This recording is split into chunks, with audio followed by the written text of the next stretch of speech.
Com as quartas de finais definidas, já sabemos até os confrontos das semifinais da Copa do Brasil. Falta só definir ainda a ordem dos mandos de campo. Mas vamos lá falar um pouquinho sobre cada um dos confrontos. Já agradeço primeiramente a presença de todo mundo aqui no canal. Peço o like aí de vocês, muito importante para esse vídeo ficar em alta aqui dentro do nosso canal. E se inscreva também no nosso canal para ajudar o nosso canal a ficar cada vez maior no YouTube e mais relevante. Também se inscreva no canal é foda, né?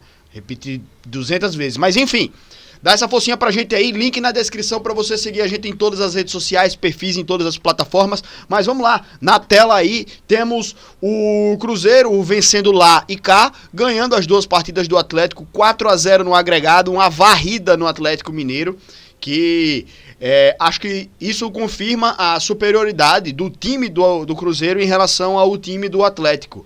Eu já falava aqui antes do confronto que o Atlético, apesar de ter valências individuais interessantes, é um time que o conjunto do Cruzeiro, para mim, ele é bem melhor do que o conjunto do Atlético, né?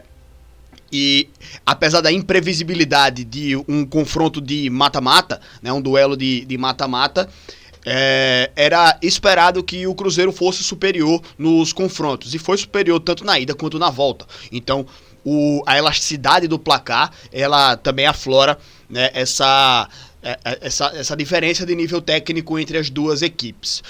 Assim como o Corinthians vencendo tanto na casa do Atlético Paranaense quanto dentro de casa, 2-0.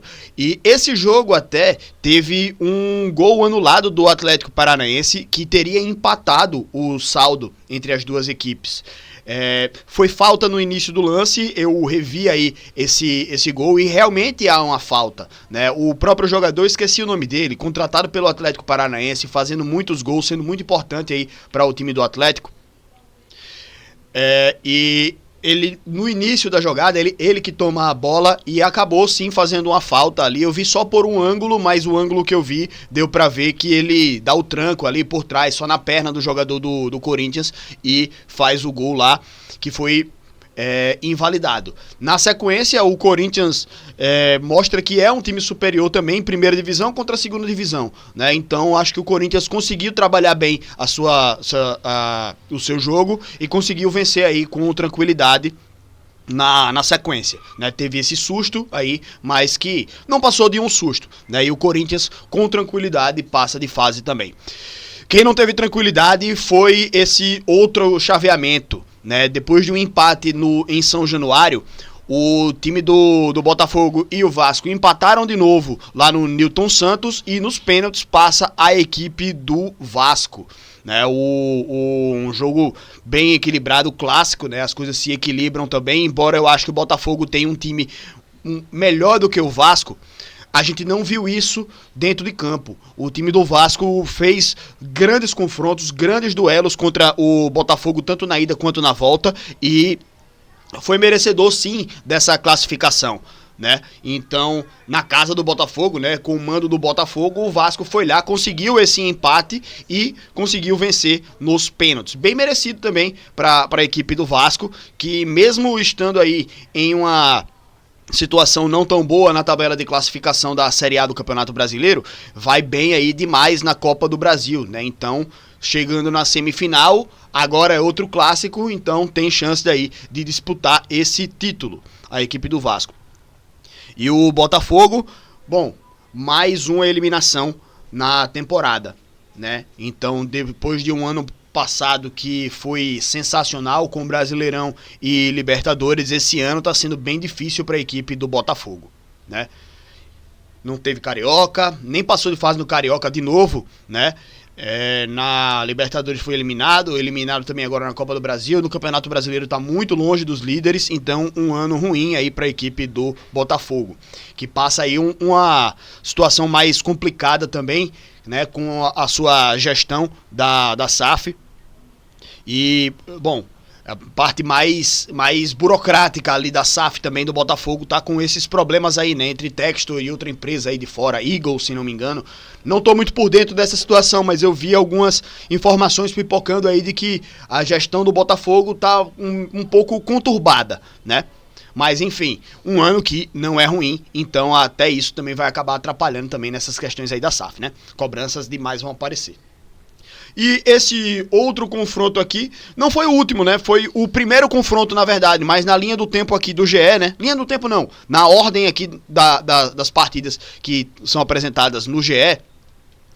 O Fluminense foi o primeiro classificado, né, contra a equipe do Bahia, 2-0. Bom, esse jogo foi um jogo que eu assisti com atenção e fiz até um vídeo de análise para postar aqui no canal. Já postei a análise minha do jogo aí, comentários sobre essa partida. Mas, resumindo aqui, o Fluminense foi um time que até no primeiro jogo, mesmo tendo perdido, jogou melhor do que a equipe do Bahia na Fonte Nova. Fez o gol o Luciano Juba, saiu ganhando o time do Bahia, né, aproveitou a brecha lá da equipe do Fluminense, mas que o Fluminense era um time mais inteligente dentro de campo. E nesse jogo, o Fluminense entrou em campo, ainda com um time mais inteligente, mais bem organizado, só que também impondo-se fisicamente para cima da equipe do Bahia. E o Bahia era um time que não tinha válvulas de escape.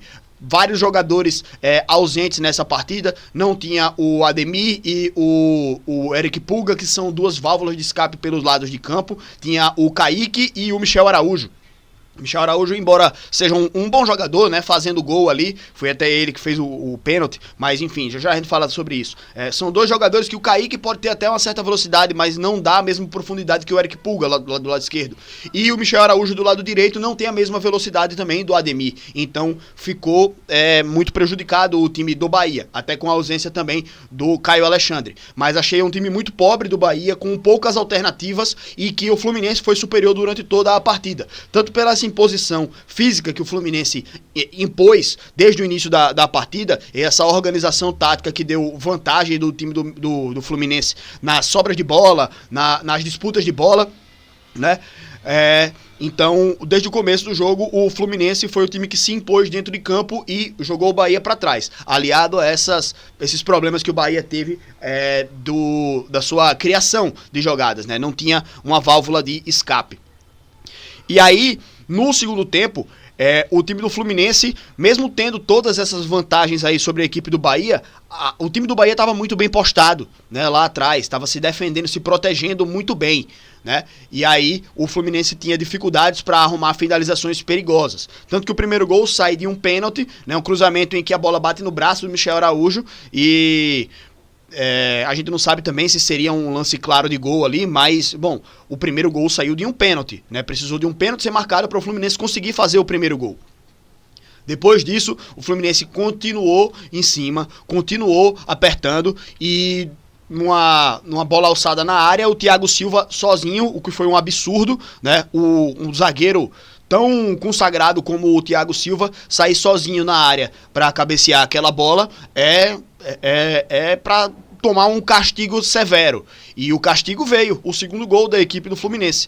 E isso culminou na eliminação da equipe do Bahia, que depois do segundo gol tentou sair um pouco mais, sendo que o Bahia já estava perdendo, o Fluminense já estava inteiro no jogo, né? Tava confiante, e o Bahia com todos esses problemas, tentando mudar ali, tentando colocar os jogadores para tentar mudar algum cenário, mas já tinha se enfiado num buraco muito profundo para conseguir sair. Era um gol apenas, mas mesmo tentando uma pressão lá no final, o Bahia em nenhum momento foi um time que ameaçou, eu acho, o gol do Fluminense, tanto que o Fábio não fez uma defesa durante o jogo. Então, o castigo veio para uma equipe do Bahia que foi muito pobre ao longo de toda a partida, e o Fluminense foi muito merecedor desse resultado, certo? Então, temos já os 4 classificados para as semifinais, que falta ainda decidir quem vai ser o mandante na ida e na volta. Então teremos Cruzeiro e Corinthians na primeira chave, Vasco e Fluminense na segunda chave. Tem ainda a definição dos mandos de campo, mas ainda não sei qual é a data dos jogos. Então, se não me engano, esses jogos vão ser só lá para dezembro, pelo que eu vi, né?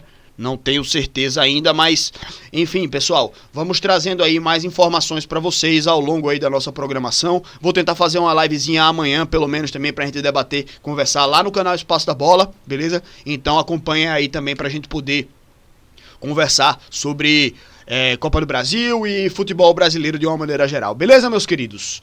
É isso, pessoal. Tamo junto, muito obrigado. Não se esqueçam aí de dar o apoio pra gente aqui. A sua inscrição no canal é muito importante pra gente ficar em alta. Seu like aqui no vídeo também é importante demais pra ele crescer cada vez mais, pra ele ficar com mais alcance dentro do YouTube. E acompanhem todas as nossas redes sociais, nosso canal de lives, nossos outros canais e perfis pra você apoiar a gente nesse crescimento, beleza? Tamo junto, minha galera. Parabéns aos classificados à semifinal da Copa do Brasil. E até a próxima, galera. Bom final de semana pra todo mundo. Valeu!